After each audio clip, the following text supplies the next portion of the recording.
Hey, everybody. Welcome back to The Collective. We have another fantastic show for you planned out today. I'm very excited to get Alan Mack on the show. Very excited to have you here. While I am very excited, you should be excited too. Like the show, subscribe to the channel, hit the notification bell, do all that good stuff. That way you get your email every morning whenever we go live. Now, I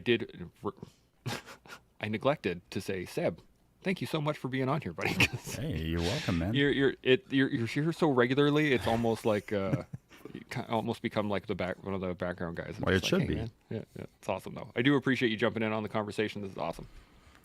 If y'all have any thoughts, questions, or comments, by all means, put them up in the comment section. We will engage them directly, and we will carry on with the convo. Any thoughts before we dive into the direct convo? Actually, before I even get there, my apologies. Alan, you want to give us a quick 30, 45-second rundown, who you are, where you come from, and all that good Sure. stuff? All right. So I grew up in coastal New Hampshire, New England.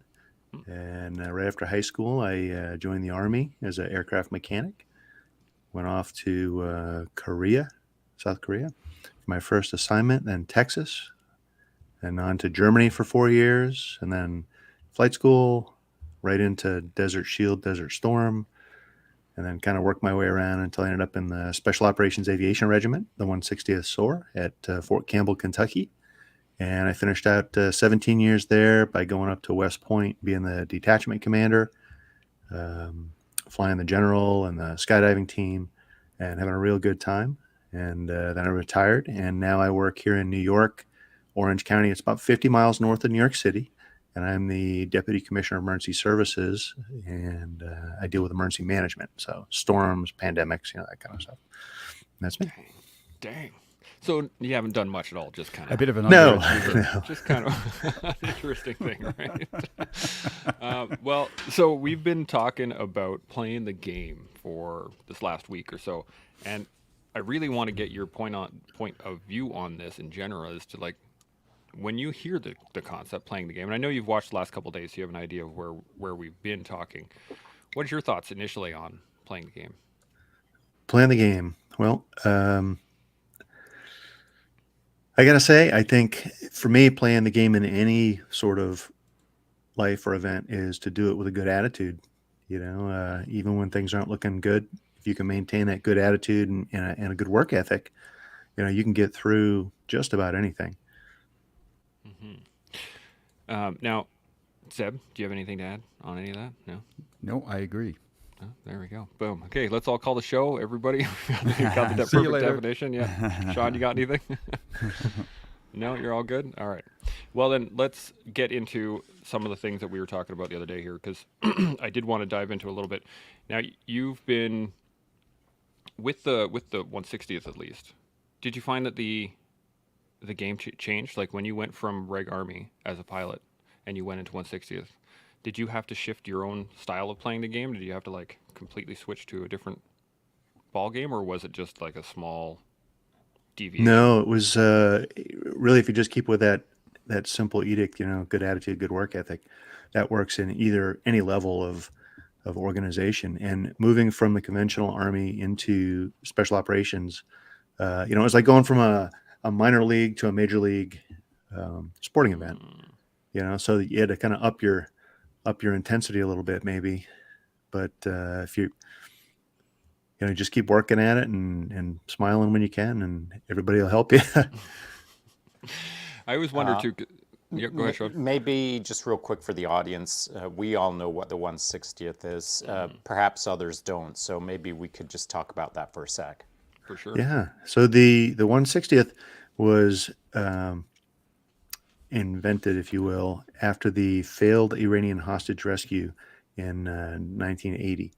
So, the helicopters went in and crashed into a C-130 refueler in the middle of the desert, a place called Desert One. And it was Operation Eagle Claw. Big failure. Jimmy Carter was the president. And what they did do was decide to build a ground-up organization, the Joint Special Operations Command. And they created their own aviation asset, which they didn't have at the time.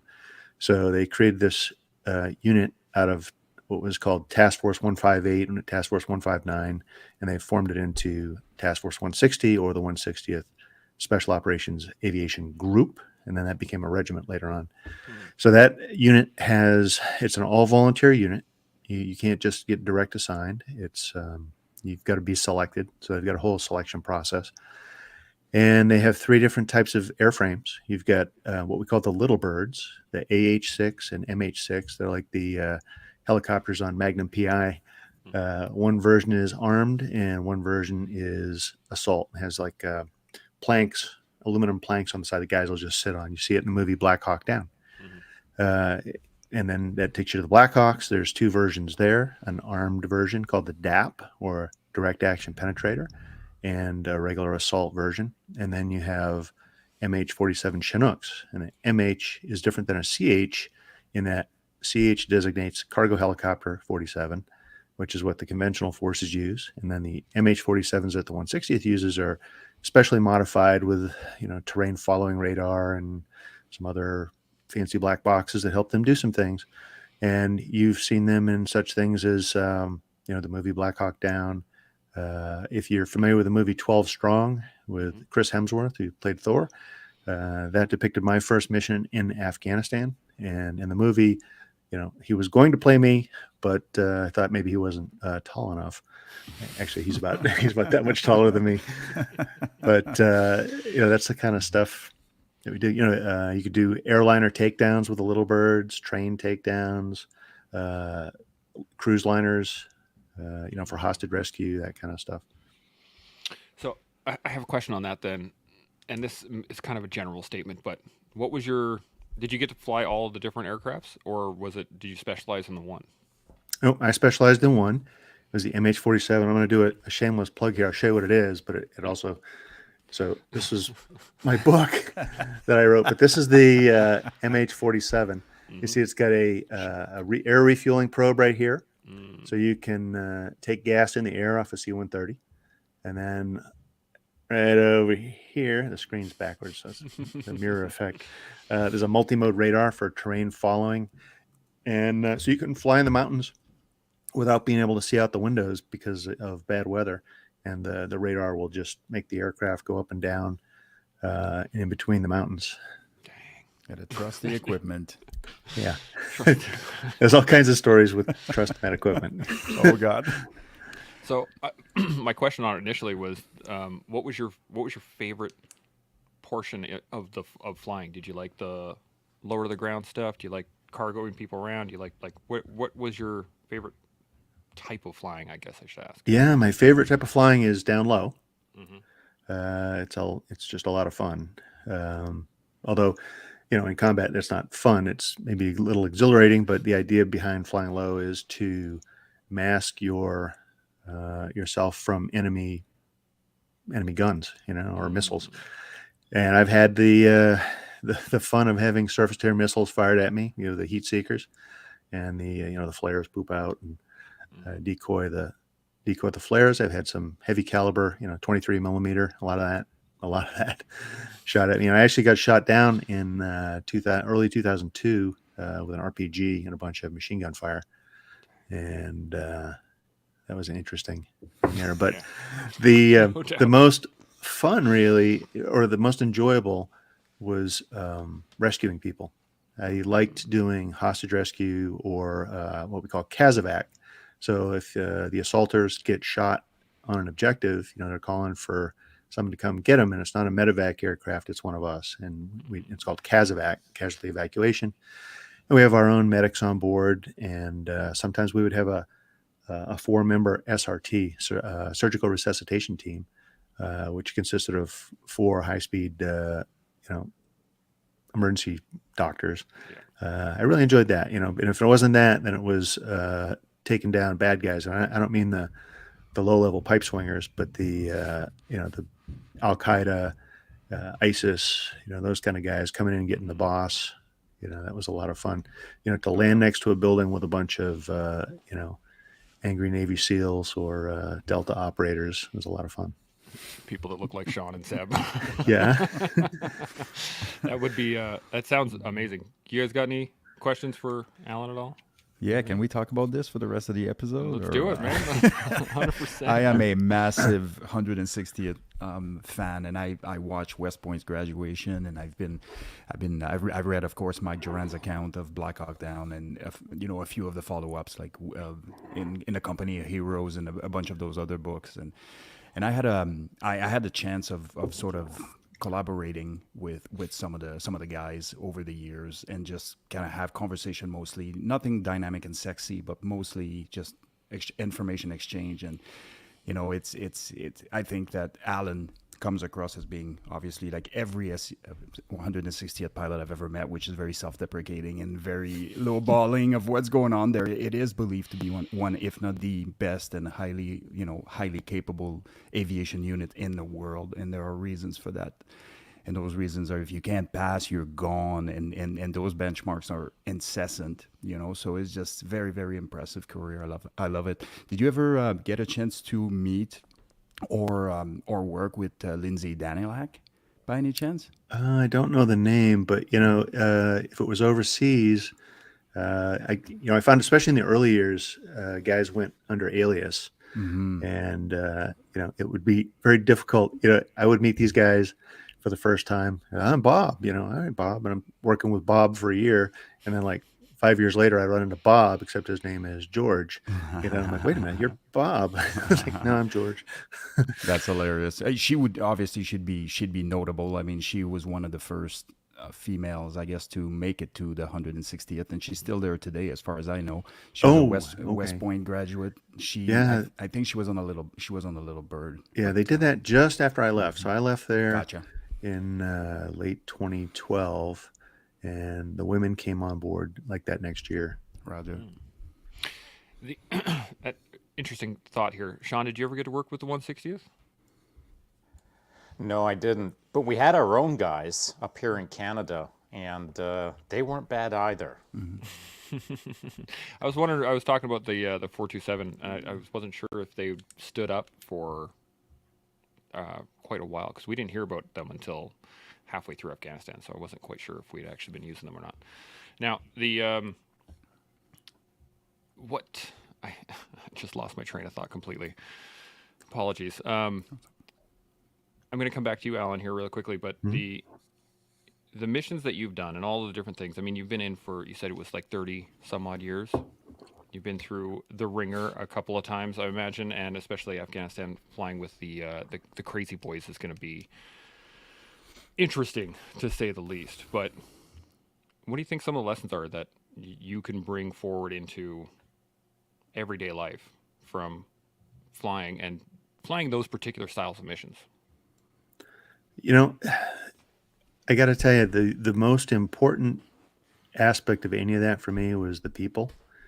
And if you just, your coworkers, your family, your friends, that kind of stuff, if you can keep them in a nice tight circle, and just have faith in those friendships, in relationships, everything seems to work out. Even when things are the darkest, that's kind of when you need that help. You might not want it, but it's very important. And so when I left the military, I thought, one of the hardest things in transitioning out would be, most of my friends, when they retire, they go fly, for the state police, air ambulance, corporate, whatever. And I had job offers for all the same things.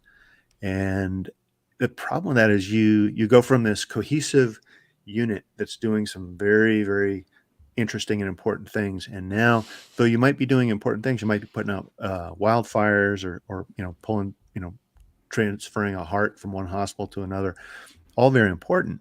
But you lose that cohesiveness and that camaraderie of dealing with people. So it's kind of funny that I ended up in emergency services, because now I deal with, police officers, firefighters, EMS, and the FEMA people, and it's kind of the same thing. I mean, it's a little different, but it's the same dynamic. Everybody's there for the right reason, and I really enjoy that. And so taking those relationships from doing missions to working a flood, it's all kind of the same stuff. Yeah. Seb, you've transitioned out not only from the RCMP, but not from the RCMP, but I actually have talked to Shaun and you about this a couple of times in terms of people leaving the job, but never really leaving the job. You know what I mean, right? And to be able to transfer not only those relationships, but still step back from the actual physical side of it. You know what I'm talking about here? That, and I'm just, what are your thoughts on that? Let me put it that way. Like the hands-on type stuff, right? Where you're Yeah. moving into a different role. And I think, what's really interesting with that is as you're negotiating whatever transition you're negotiating, you're likely to subconsciously migrate towards what you know and what you're comfortable with. And it's calling your name at every opportunity. Something will come up and you'll be like, oh, I could do, this, which is only policing in disguise or military life in disguise, and I think that it's a critical piece of the transition to realize that your comfort zone is going to be calling your name, and we know that comfort is where the growth goes to die. So if you want it safe, but you want to you want to action a plan that you're very familiar with, that's very comfortable, it's always there and you can. I think the challenge is to stick to your guns, so to speak, and say, I want to do something different. I was there for 20 years. I was there for 30 in Alan's case. And, been there, done that. How do I now focus on developing a different skill set while bringing the stuff that I acquired over the years with me, because that never leaves you. And there's a lot of crossovers and a lot of, obviously this will cross over to emergency operation like nobody's business. But at the end of the day, you have to have the ability to set your sights on something else. And this is my opinion anyways, because otherwise you'll consistently be called back in that loop. That's very easy to do. Alan, have you noticed that from some of your compatriots that has happened at all? Oh, absolutely. A lot of the guys will fall back, so flying, an air ambulance or putting out a fire from the air is fun. But like I said, they'll miss that being with people in a sense of importance, and they'll move off into these contractor jobs overseas, the OGA, CIA kind of stuff. And interestingly, so I have two sons from my first marriage. One was a crew chief in the 160th and on MH-47s, and he got out after 8 years, and now he talk about doing something different. He went back to school, and now he works with a laboratory at Wright-Patterson Field in Ohio, working with, I always joke with lasers, and it's just so different. And now I've got another son who's a F-18 Wizzo in the Navy, so that's a backseater, a weapons systems operator, and he's coming up on his 17, 18 years, and I'm telling him, get out as soon as you get 20, go. Don't let don't be scared. And he's like, well, what am I going to do? The airlines don't do navigators anymore, but it's these skills that you acquire over all this time. These, we call them soft skills, right? The ability to be on time, the ability to stay calm under pressure. One of my very first incidents here in Orange County was a big snowstorm where a bunch of cars were stuck on the interstate for right at dinner, and the storm wasn't supposed to happen, and it did. We got 24 inches, and these people were stuck out there with no gasoline in their car, and it was cold, and I coordinated the effort to get the state police out there with snowmobiles and bring water and check on people and bring them in if they needed to come in. And one of my employees said, how can you stay so calm? And I said, because no one's shooting at me. We've got time here. It's just a snowstorm. But all these skills transfer over, whether you're a supermarket manager, and you've got to keep the deli rolling, or something more exciting. It doesn't matter. These skills of leadership and staying, calm. It takes me back to that good attitude, good work ethic. If you could do that in anything, you're going to do well. It's funny too, because I was just thinking that you probably have the most level audio track out of anybody we've had on before. Because that is too monotone. No, well, no, not monotone. It's just the fact that like any pilot I've known, anybody that spends a lot of time on the radio, like you're so used to speaking succinctly on that kind of, you don't peak or drop your tonality. There we go. My brain is not working today. I apologize, everybody. I don't know why my brain's not working. Not pilot quality. I got a question for you, Alan. So, You talked about moving careers for folks out there, and we're right now talking about chasing the career rather than chasing the type of people that you want to work with. And I feel that that's the kind of the secret to things when you're leaving a high-speed, low-drag career in the military or from wherever. Don't chase the next career, the next career, the next career without thought of the kind of people that you're going to work with in that career. So for me, I've done several careers, but my key to success, this is just Shaun's idea, is go in the direction where good people are going to be so that you can learn from them. I need to be around high quality people. I need to be high speed, low drag surrounded. So it doesn't matter what the industry is. For me, it's about looking into the future and identifying there's going to be good people there that I can learn from. You know, interestingly, along with that, about a year ago, I did, of all things, a book signing at a Market Basket. A Market Basket is a supermarket up in New Hampshire, Maine area. And it was just funny because a friend of mine was one of the assistant managers, and he's like, "Hey, could you bring some books over and we'll do some signing for the employees?" I'm like, "Sure. If you can't come to the book signing, I'll come to you," kind of thing. But what was so amazing about it is I'd never seen a supermarket. And it's a big supermarket, and super clean, well lit, well run, you know, well managed. And the people that came up and talked to me from the different departments were almost all of them. You think of a supermarket as, you know, people who maybe they're, you know, in high school or working their way through college. These were all people who had essentially retired. They were teachers and firefighters and, you know, businessmen that were like, I was bored, so I took this job. But they brought with them the skills and the attitude that we're talking about, and it was really cool to see. You know, pleasant work environment. Seb, you got any thoughts on that? Yeah, no, I couldn't agree more. I mean, we need to be seeking who's not only challenging themselves to do better, but challenges us to do better as a byproduct. And I think, you know, the collaboration piece really, to me, stands out as something that I really missed out on being institutionalized for, you know, a couple decades. And because we do collaborate, yes, and all this good stuff, but it's not the same, you know, when you have task forced upon you. Whereas if you're going into a direction where everything you do are things that you want to do, you know, you can establish priorities and do all this good stuff. I mean, for me, it's been very, very good to surround yourself with the people that remind you of your old team, even though the mission's different. And you get to realize that the majority of people that excel at things in whatever field of endeavors are all the same. They're very similar. They're all the same people. And so, you know, sometimes you can pick just by way of by way of how somebody sort of produce themselves in whatever field they're in. You know, I don't know if I told this story before, but a couple weeks ago I was at Subway, and I'm sitting there, and there's a giant lineup. There's probably 20 people in line, and there's one person working behind the counter. This young lady, probably 22, 23 years old, and she is killing it. I have never seen anything like it. She's got 5 subs at the same time. There isn't a single waste of movement between, you know, going left to right and picking something up and going back to picking up because you walked by and you didn't, you know, grab it at the time. Everything she did was beyond calculated. And I watched her for almost 10 minutes negotiate this entire crowd until there was nobody left in that store, and nobody really waited.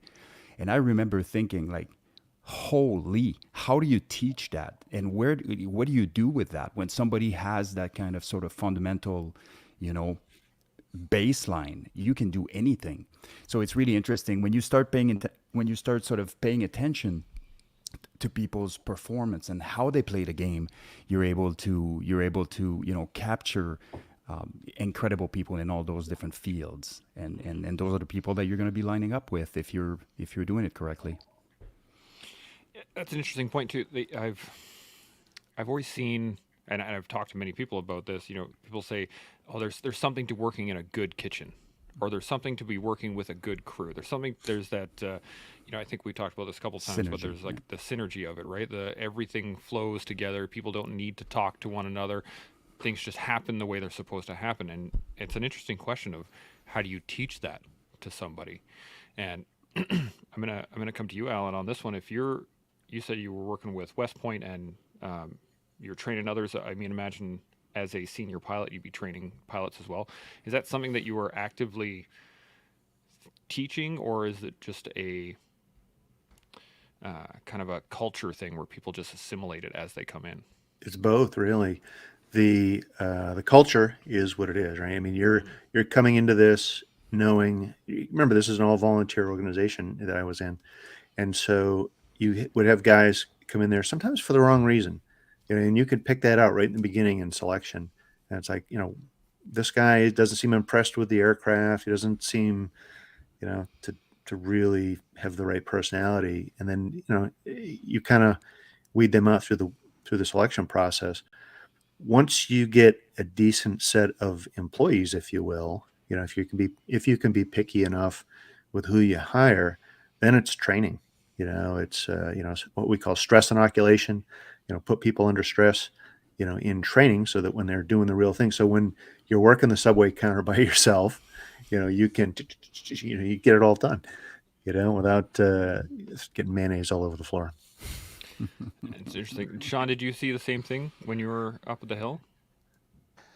Well, what I was thinking of was not so much up at the hill, but literally any career that I've been in. So the one that came to mind since I just finished off my coffee is I used to own a coffee shop for a couple of years, and it was a busy coffee shop. I'd have like 10, 12 staff behind the counter, most of them girls, and it was busy, man. And you had to learn your way to navigate through that.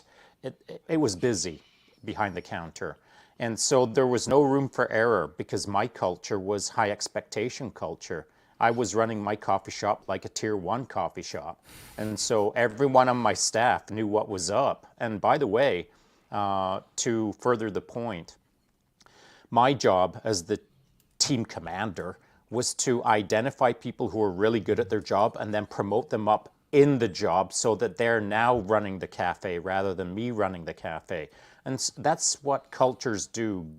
Good cultures identify people who are in the game and want to progress in the game. And so I'm going to facilitate that movement upwards.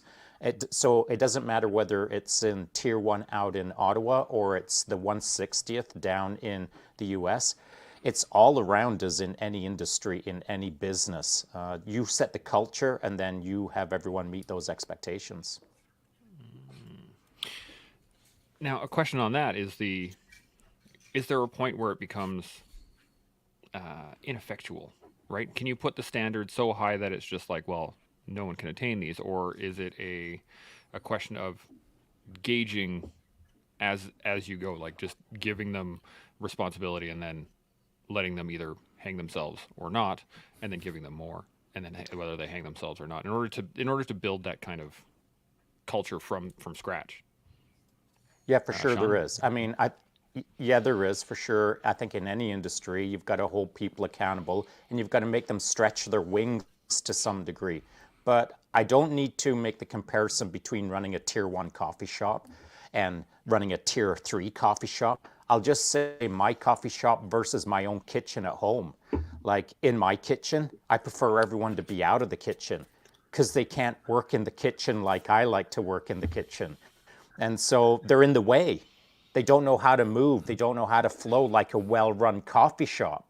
And so in my own house, it's not my job to teach my family how to seamlessly move at a tier 1 coffee shop pace. That's what I do in the coffee shop when I owned it.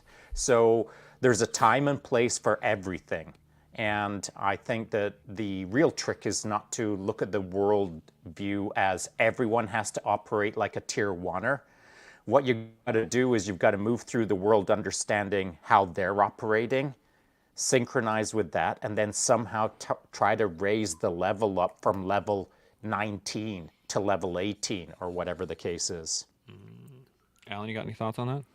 Yeah, no, I agree exactly what he said. And, sometimes one of the things that I have to deal with nowadays is, whether it was when I was at West Point or now in emergency services, is talent management, right? So I've got to find out who's good at what.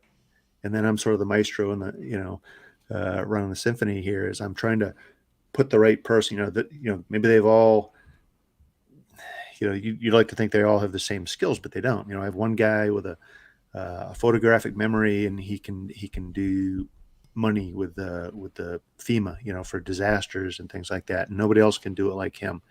So I set him off to the side, and then the other people might run the emergency operations center better. Very, very coordinated. But if I let them get in the triangle of the kitchen, if you will, right, that flow, they'll interfere with each other, and we won't get anything done. So I've got to, as a leader, just sort of keep them out of each other's way and put them at their strength. And it's luckily for me, all their strengths fit like a nice little puzzle. So you may not always get that, and I don't know what you do in that case, but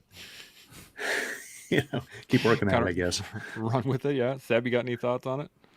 Yeah, essentially find a person for the job rather than finding a job for a person. Because if you're finding a job for a person, you're looking at anything that comes down the pipe that needs doing, and you give it to somebody, and that somebody may not be the person that you need in this specific instance. I just sometimes it's tough because it's a bit harder to do it that way. It's a bit harder. It takes a little bit more work, and sometimes it takes a little bit more time and dedication and commitment to really finding that person. And sometimes that means that somebody has to bridge the gap until then, which is good because eventually that person can become your sort of redundancy. So now you have one person that's excellent at something, but now you have to bring somebody else along because things happen and people get hurt and people get sick, and so it's important to have the ability to bring somebody up and elevate everybody's game. So if so that you have a bunch of those people that are capable. One of the I would say organizational downfall of some of the organizations I work with often was that the lack of redundancy or the lack of contingency in the event that the go-to person or the subject matter expert was unable to continue fulfilling their duties. And next thing you knew, guess what? Nobody's ever thought of that, so now you're regressing or taking, some catastrophic steps back sometimes. And so, yeah, it's important to recognize that. It's also important to recognize that even if somebody, you perceive somebody as perhaps taking a little bit more that they can chew, it's probably a better prospect than to undertask them. And you'll see that people tend to elevate their games if they're being responsibilized with something and if they believe that you believe in them. And so the way this is communicated is critically important for them to buy into this so that they may actually perform at the level at which they're capable of. Now, I'm wondering about because obviously there's always going to be a line between having the right person in the right job to having people in the job, right? Like sometimes you just need bodies. And so I guess really what I'm wondering is how do you evolve? How do you get people to buy in, to play that game, to understand like, you might not be the right person for this, but you're the person that's doing it. Is there a way to get someone into that mindset? Or do you think it is just, you gotta grit your teeth and run through it? Seb, what do you think? I'm gonna come to you first and then I'll go to Mm-hmm. Yeah, just like anything we do in any sort of field, you have to have a sort of a collaborative approach with the person, right? Like nobody is being tasked with something without explanation, and if they are and just do this because I told you so, you're going to get what you might expect from these types of workers.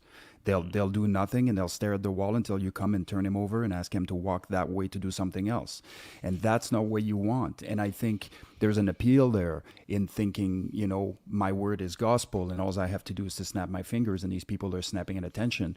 But that actually isn't the type of people you want around you. You want people that can think, people that can problem solve on their own. If they can't reach you on the phone or send you a text or do X, Y, and Z, they can come up with some solutions. They're action-based, solution-based, problem-solving-based, those types of things. And the only way to have that is for you not to be micromanaging, is for you not to be breathing down their necks, and for you to be looking at everything they do and questioning absolutely everything. So you have to be very selective in how you communicate with them. But again, it goes with, building a relationship with your crew. That's important. That's a critically important piece. Like you have to build a relationship with your crew so that you can have the tough conversations and the good conversations and all of them. But if that's the case and somebody is temporarily put into a position, understanding what value it brings to them as a person in terms of growth, development, and future, opportunities, or even for them to take one for the team, and explain that we're very aware that we're bringing you in to do something that you feel you may not be as qualified as the next person to do, but guess what?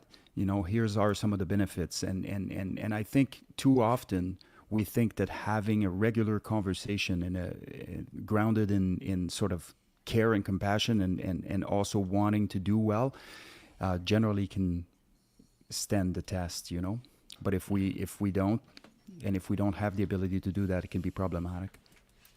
Yeah. Alan, you got any thoughts on that?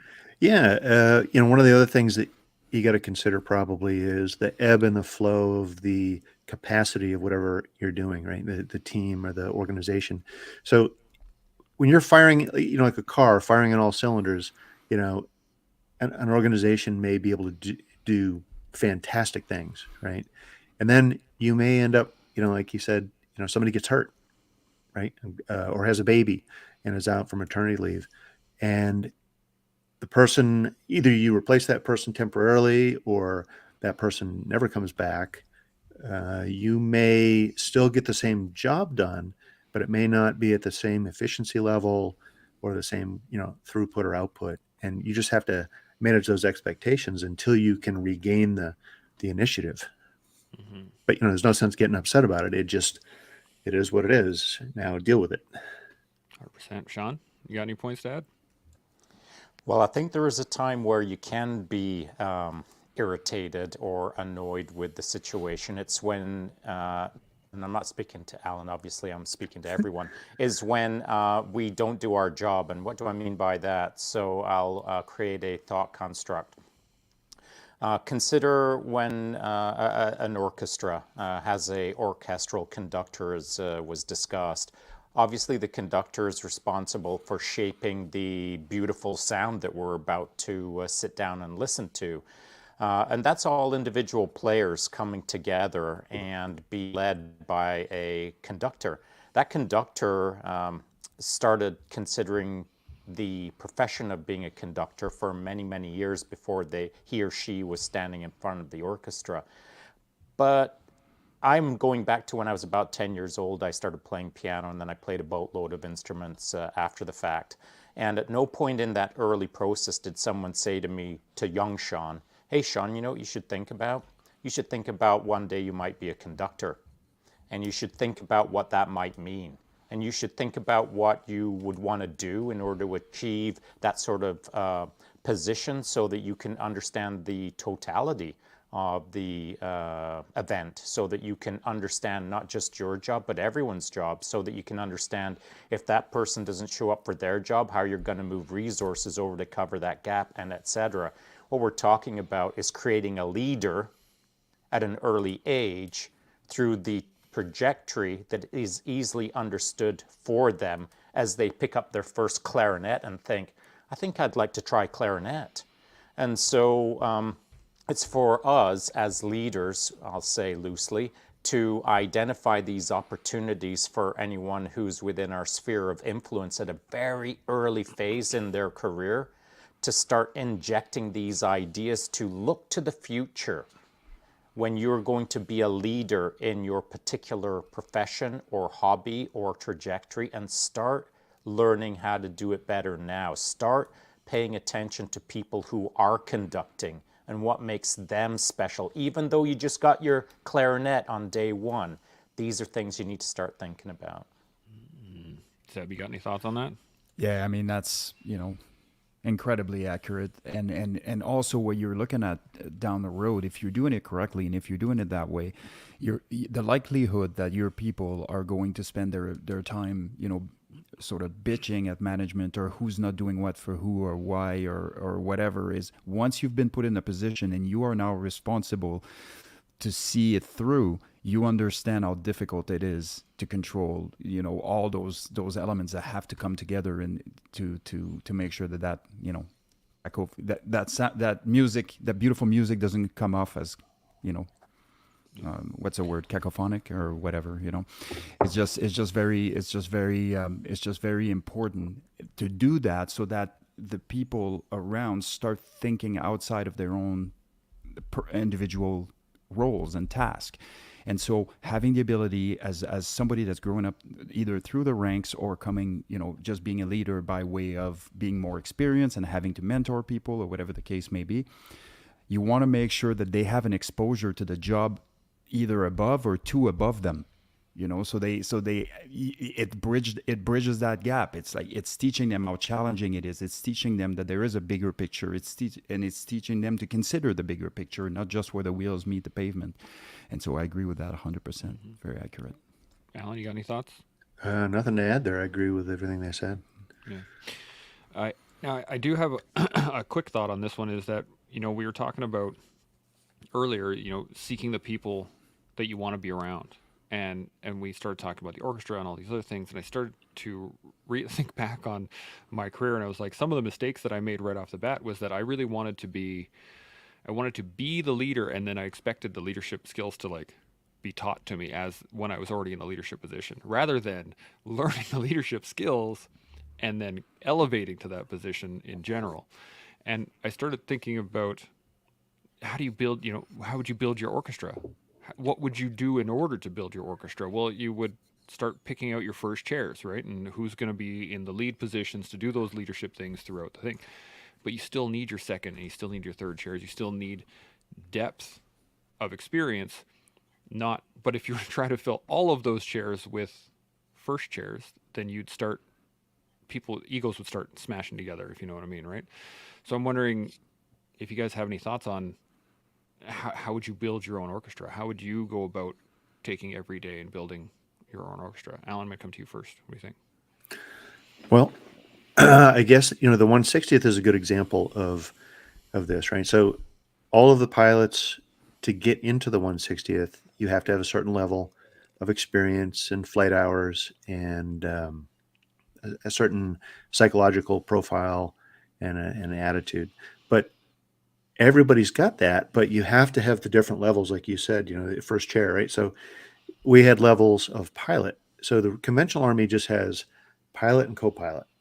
In the 160th, you have basic mission qualified pilot, which is really a co-pilot.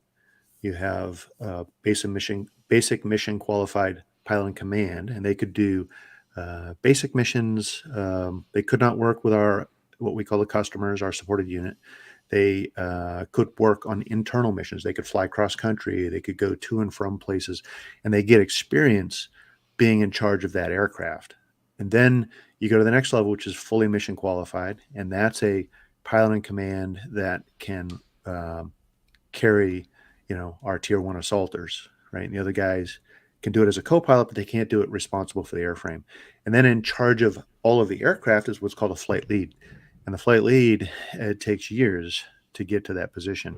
And he is the alpha male of the alpha of the group.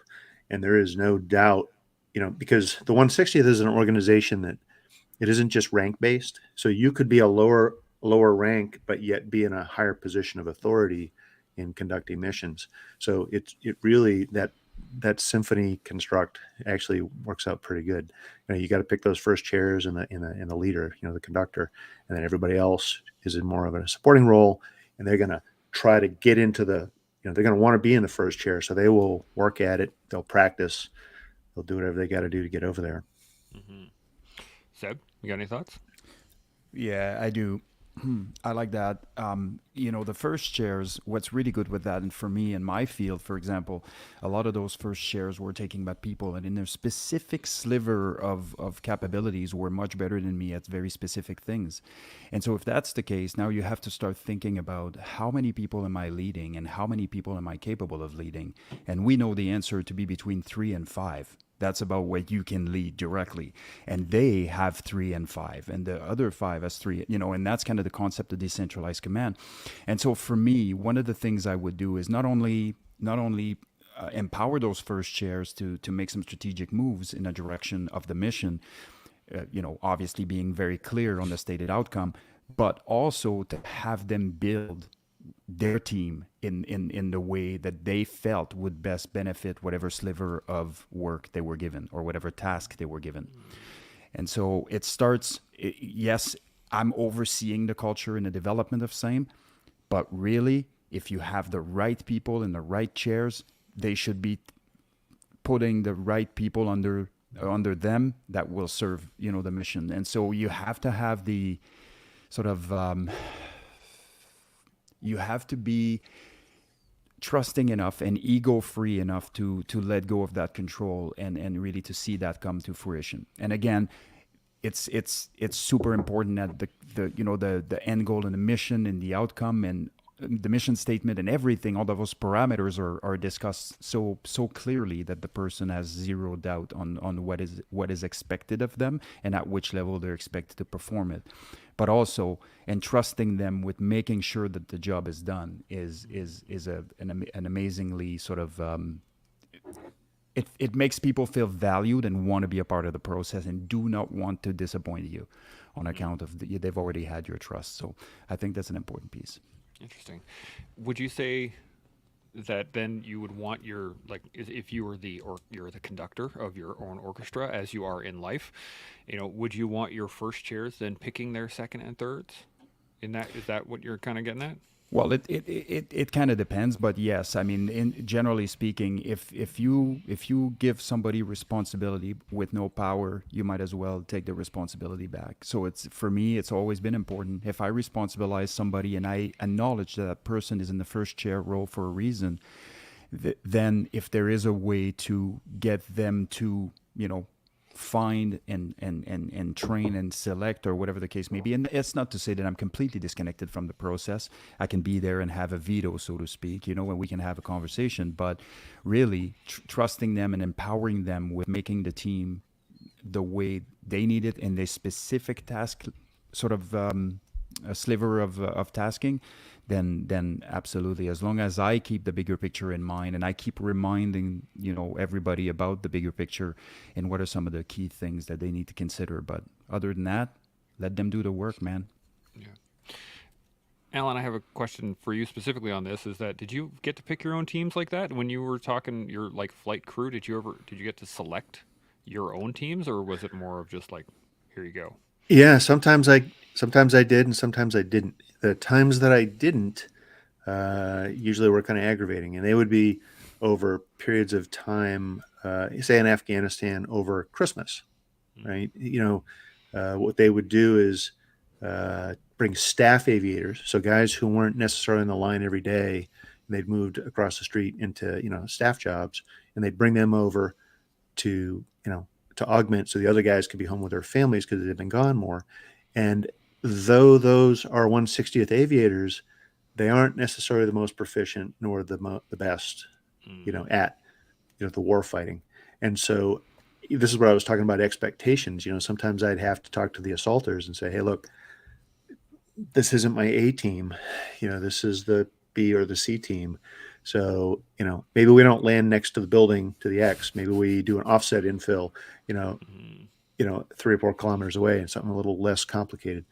And other times I would have 100% the capability to pick my teams. We did a mission in Yemen, and we only had like 3 C-17s, and I could put the aircraft in there, and I could bring like 21 people. And that's not enough to bring everybody I would want to bring. So what I had to do was select skills and chemistry. So, for example, there might be one guy he's a good pilot, but I wouldn't necessarily pick him, except, boy, he's good with computer networking. And all our laptops had to be connected together so that you could collaborate and, and be more efficient in your planning. So it's like, I got to have a computer guy. He's adequate as a co-pilot. He's not a guy I would have picked ahead of time, but he's not bad. But he's got a skill, right? And so it's one of those things that talent management I talked about earlier. If you can, there was you might appreciate this. The 1980 Olympic hockey team for the U.S. The coach that picked that team did not select the best players.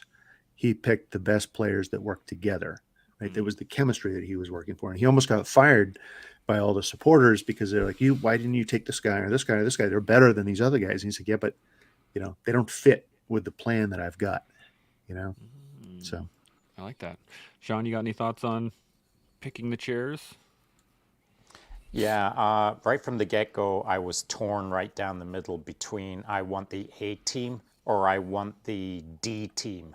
And by that I mean, like, it's fun to be able to choose the amazing team and put it together and watch it kick that butt orchestrally. However, I also appreciate when someone just rolls up with a bus and says, all right, everyone get off, and then I've got to sort it out. I love both challenges, man. They're both equally challenging, particularly when the bus, everyone's getting off and their shoelaces are untied. I mean, it's fun to be able to create something with people who are unaware of what they're capable of. And then it's my job to help them understand that over a period of time in order to fit it into the mission construct that is being given to me, which might be something as simple as, can you just try to get them into the arena and get them to sit down and be quiet? Maybe it's that, but maybe it's turn them into an orchestra. So I do appreciate both edges of the extreme of highly competent to incompetent. And that's a really important point, I think, that I don't want to overlook, that you get what you get. Sometimes you don't get to pick. And if you're getting what you get, you've got to be prepared to turn it into something awesome. And the only way you can turn something that is mediocre into awesome is you work with it a lot. So if you're always being given the cherry on the cake to go play with the cherry, here's the cherry, cherry, cherry, cherry. How do you ever learn how to play with the pits in the cherry? You know what I mean? It's kind of hilarious. Sept, I'm going to come to you in a second. I just had this picture of Alan standing in front of all of 160th and being like, all right, Jim. And he's like, yes, and runs over, like we used to do on the school field. It's pretty close to that. In dodgeball? Yeah, exactly, right? I had this picture of the entire regiment just standing there like, wait, is he going to pick me? He's going to, yeah, I get to run over. What were we going to say, Sept? Oh no, I was just gonna jump on the Shaun bandwagon, yep. the bandwagon there because I couldn't agree more, and I'm glad he brought this up because I probably would have wrapped up without talking about this, which is an integral part of life. Sometimes you don't get to pick, and when you don't get to pick, then the challenge becomes, how do I optimize the results of this particular team on account of what I have. And how do we make that happen? And it I feel like it comes down to treating people to the level of their potential instead of to the level of where they're at now necessarily. And so I always like to do this. If I have people coming in that are not nearly as seasoned or tested or experienced or whatever the case may be, I will generally have a good sense of what the potential might be there, after knowing them for a while and having had that ability to observe, and then task them appropriately and responsibilize them appropriately as well, so that you may make that happen. Now, it's really easy, to see the difference. You'll see an entire team that's consistently sick, or people are not showing up, or when people are showing up, the work is shoddy or whatever the case may be. You change a leader, and a leader that has the ability to do that and to rally them up, and you can take a substandard unit and make them above standard, even if you don't have the tier 1 personnel. It's actually very achievable, provided that you have the right leaders in the position. Mm-hmm. Alan, you got any thoughts on that? Nope, I agree. Yeah, I agree. Perfect. Nicely done. There is one go more ahead, Shaun. point to that, because I think that what we're talking about is a bit academic now, in the sense of it's good to play with high performers and it's good to play with low performers. But either way, it's still play. I need to have fun. Shaun needs to have fun in the moment, in the role that he's being given. If someone gives me the best people in the world and says be the conductor, I've got to figure out a way to make it fun for Shaun. And same, when I'm standing in front of that bus and they're all getting off with their untied shoelaces and someone says, you're in charge of that, it's my job now to find a way to make it fun. So I think that if you understand both extremes and you can find a way to enjoy each position, then absolutely you can enjoy all of the other slices in between. If you can figure this out and you can figure that out, the rest will take care of itself. If you put yourself in those positions, figure them out, it becomes pretty easy. I was just thinking about the fact that, this is easily applicable to life, right? It's not just about the teams. It's not just about the SOAR. It's not just about a concert. You're not like, you are the conductor of your life, right? And so I'm wondering when you build your symphony, your orchestra, my apologies, when you build that orchestra, I'm personally, I'm picking like my first chairs are my family, right? This is my core group of people that are going to be there. I can depend on them 100%. This is the way to do it. And then, you start to expand into your second, your third chairs and so on and so forth. But I guess the question that I'm trying to get across is, how would you apply this into your everyday? I'm applying it in that sense, but how would you apply it into your everyday life? This same concept of being able to utilize what is in front of you. Alan, what do you think? I think that's just got to be your style of life, how you live life. And this is that whole part I said in the beginning: good attitude, good work ethic. It just applies. If you can take the kids with their shoes untied versus the guys with the high and tights, and you can make them get the same results, that's great. If not, you do your best and enjoy it. I mean, I've enjoyed almost, people ask me all the time, here in America, it's always, thank you for your service. And I'm like, I was a volunteer, thank you, but I enjoyed almost all of it, I mean, and I mean that sincerely. So if you can enjoy what you do, I think it almost takes care of itself. Just keep doing what you enjoy. Seb, what do you think? Yeah, I stick to the old, surround yourself with savages if I can. I just, and that includes, therapist or anybody, like that enters the circle, so to speak. And so I'm very, very selective, but it wasn't always so. This seems to be something that transpired after my 40s kind of deal, when the 40s kicked in. But before that, I wasn't nearly as diligent in doing that. But I do believe there's extreme value in doing this. There's also extreme value in understanding that my own sort of self-imposed standards isn't necessarily achievable for say everybody. And so we need to recognize when somebody has value that potentially, or as Alan alluded to, manage my own expectations in the context of life, especially. Absolutely. Shaun, any thoughts on that? Nowadays, I'm less concerned about first, second, or third seat. In fact, I'm not really concerned about anything. But what I do appreciate is when someone points towards the guy with the big drum and says, build an orchestra around that guy, or whatever. I mean, sometimes life just hands you the big drum and says, make it work. And you've got to make that guy work. And so you've got to build a team around it, and you've got to find a way to have fun with it. Yeah, absolutely. Now, we are just about at time. I mean, those do kind of work as final thoughts, but I figured I'd go around one more time and just see if there's anything else, any final thoughts on anything we've gone over so far. Seb, I'm going to start with you, and then we'll go around. What do you think? Mm-hmm.